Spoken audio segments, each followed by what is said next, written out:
तिब्बत के हिमालय में बहुत ऊंचे बादलों में छुपा हुआ कैलाश पर्वत है।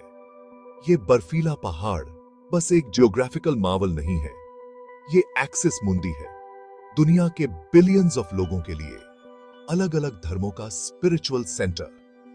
समुद्र से 6,638 मीटर की ऊंचाई पर होने की वजह से ये जगह और भी रहस्यमयी बन जाती है। सदियों से कैलाश पिलग्रिम्स, सीकर्स और एडवेंचरर्स के लिए एक बीकन रहा है, जो इसकी मिस्टिकल ऑरा और स्पिरिचुअल सिग्निफिकेंस से खींचे चले आते हैं। माना जाता है कि कैलाश नाम संस्कृत शब्द कैलाश से आया है, जिसका अर्थ है क्रिस्टल। और सचमुच ये पहाड़ अपनी चमकती बर्फ और सुंदरता के साथ धरती से उठते हुए एक विशाल क्रिस्टल जैसा दिखता है। इसका अनोखा पिरामिड शेप 4 अलग अलग चेहरों वाला इसे और भी आकर्षक बनाता है, जिसकी वजह से यह हजारों सालों से अजूबा और चर्चा का विषय बना हुआ है।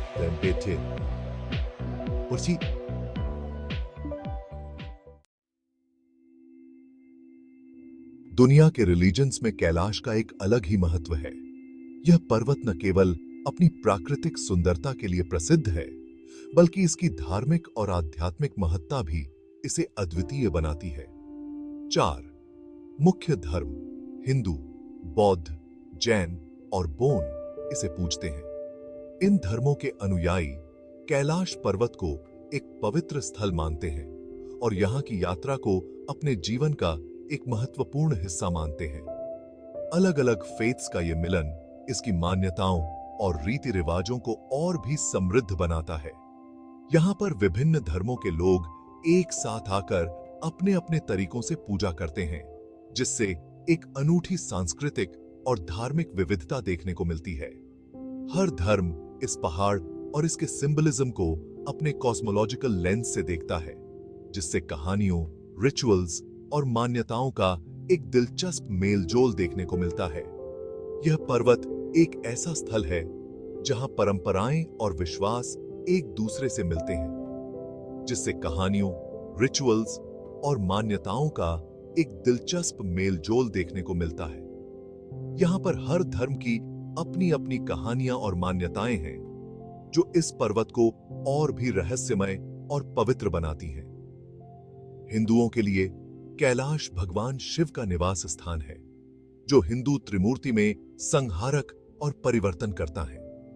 शिव की पूजा करने वाले भक्त यहां आकर अपने आराध्य देवता के प्रति अपनी श्रद्धा व्यक्त करते हैं। ऐसा माना जाता है कि शिव अपनी पत्नी पार्वती के साथ चोटी पर निवास करते हैं। यह स्थल शिव और पार्वती के प्रेम और शक्ति का प्रतीक है और यहां आकर भक्त अपने जीवन में शांति और संतुलन की खोज करते हैं। बौद्ध धर्म के लोग इस पर्वत को देमचोक का निवास स्थान मानते हैं, जो एक क्रोधित देवता हैं, जो परम आनंद और ज्ञान का प्रतिनिधित्व करते हैं।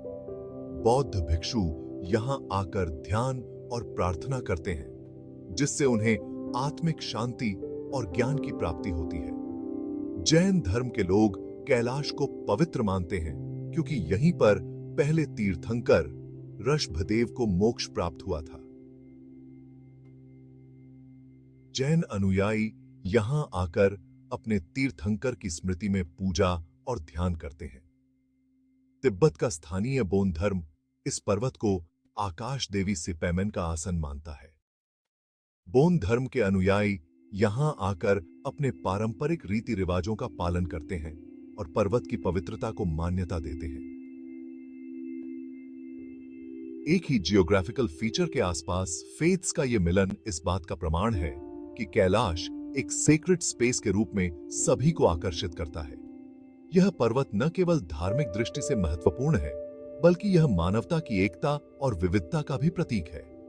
यहां आकर लोग अपने अपने धर्मों के बावजूद एक दूसरे के साथ मिलकर पूजा करते हैं, जिससे एकता और भाईचारे का संदेश फैलता है। कैलाश पर्वत के बारे में बहुत से मिथक और किंवदंतियां हैं, जो प्राचीन स्क्रिप्चर्स और लोक कथाओं का हिस्सा हैं। यह पर्वत न केवल अपनी भौगोलिक विशेषताओं के लिए प्रसिद्ध है, बल्कि इसके साथ जुड़ी रहस्यमयी कहानियों और धार्मिक महत्व के लिए भी जाना जाता है। पीढ़ी दर पीढ़ी चली आ रही ये कहानियां इस पर्वत की स्थायी शक्ति और इससे मिलने वाली गहरी श्रद्धा की झलक देती हैं। हर साल हजारों तीर्थयात्री, चाहे वे युवा हों या वृद्ध, पवित्र पर्वत की यात्रा करते हैं अपने विश्वास और भक्ति को प्रकट करने के लिए। कैलाश से जुड़ी सबसे लोकप्रिय कथाओं में से एक इसका महाभारत से संबंध है। महाभारत, जो भारतीय महाकाव्यों में से एक है, में इस पर्वत का उल्लेख मिलता है, जो इसे और भी महत्वपूर्ण बनाता है। महाकाव्य में पांडव भाइयों की कहानी है, जिन्होंने कुरुक्षेत्र युद्ध में अपनी जीत के बाद भगवान शिव का आशीर्वाद लेने के लिए कैलाश की तीर्थ यात्रा की थी।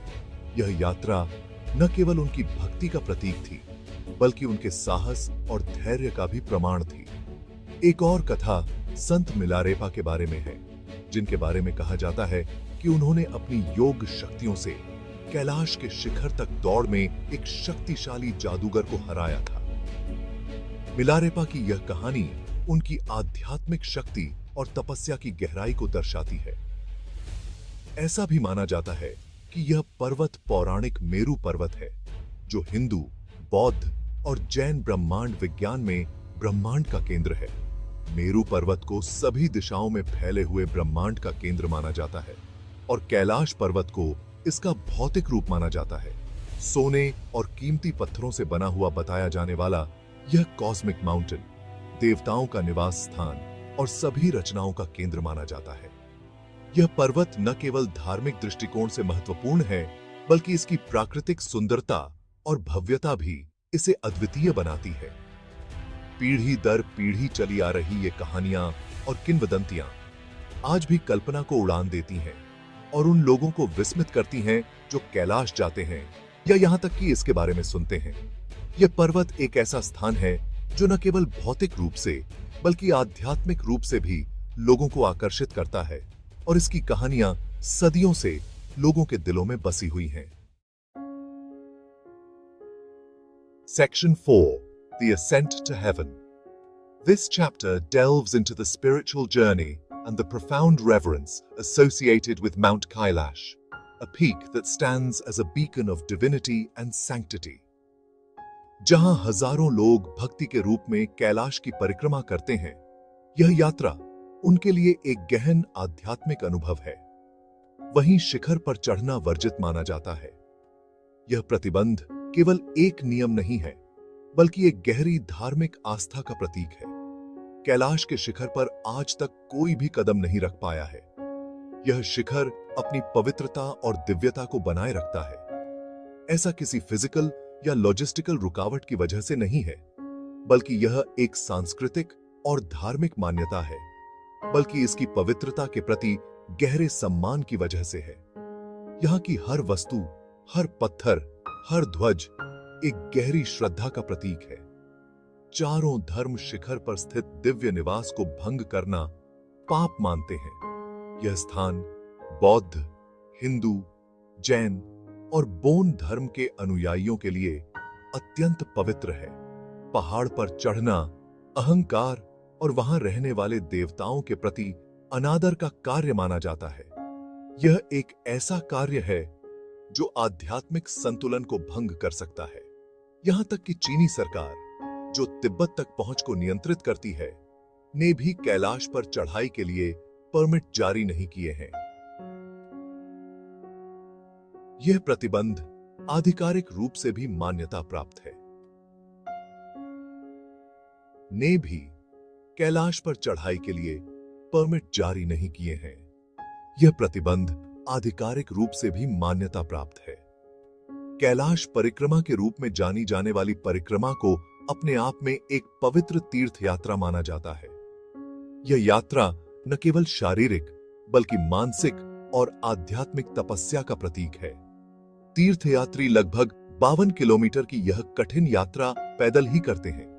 अक्सर चुनौतीपूर्ण मौसम में यह यात्रा उनके धैर्य और भक्ति की परीक्षा लेती है। तपस्या और भक्ति के रूप में यह यात्रा उनके लिए एक गहन आत्मनिरीक्षण और आत्मशुद्धि का अवसर है। माना जाता है कि यह यात्रा आत्मा को शुद्ध करती है, आशीर्वाद देती है और व्यक्ति को ज्ञान के करीब लाती है। यह एक ऐसा अनुभव है जो जीवन को बदल सकता है, आशीर्वाद देती है और व्यक्ति को ज्ञान के करीब लाती है। यह इस ऐसा उखमित सा अनुभव है जो जीवन को बदल सकता है। यह यात्रा एक नई दृष्टि और एक नई ऊर्जा प्रदान करती है। Section 5, the enigma of Kailash. Kailash पर्वत रहस्य और कौतूहल से घिरा हुआ एक रहस्य बना हुआ है।